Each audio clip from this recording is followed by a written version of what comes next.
আন্তর্জাতিক অপরাধ আদালত আইসিসির উপর নিষেধাজ্ঞা আরোপ করে আবারও ঘনিষ্ঠ মিত্রদের তোপের মুখে মার্কিন প্রেসিডেন্ট ডোনাল্ড ট্রাম্প। তার পদক্ষেপে ক্ষোভ ছেড়েছে বেশিরভাগ পশ্চিমা দেশ। আন্তর্জাতিক আদালতের প্রতি সমর্থন অব্যাহত রাখার ঘোষণা দিয়ে বিবৃতি দিয়েছে ৭৯টি দেশ। নিন্দা জানিয়েছে আইসিসিও। দাবি, বিশ্বব্যাপী নৃশংসতার শিকার ব্যক্তিদের বিচারের অধিকারকে হুমকির মুখে ফেলবে ট্রাম্পের এমন পদক্ষেপ।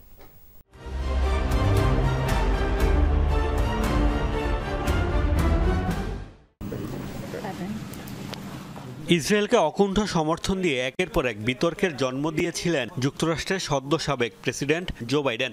আগের প্রশাসনের নীতি থেকে সরে আসেনি ডোনাল্ড ট্রাম্পও।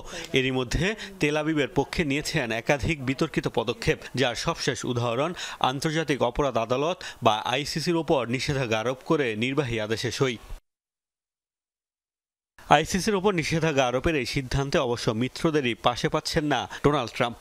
বিপক্ষে অবস্থান নিয়েছে পশ্চিমা বেশিরভাগ দেশ।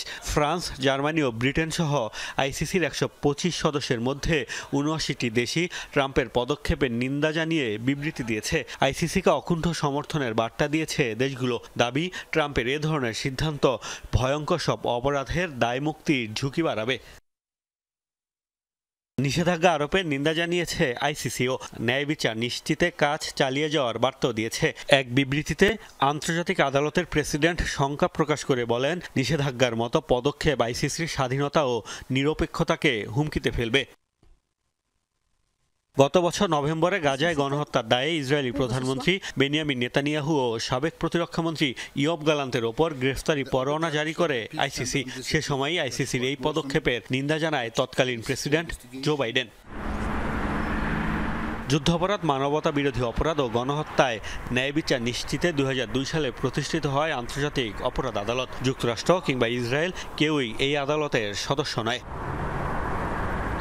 মোস্তফা মাহমুদ, যমুনা নিউজ।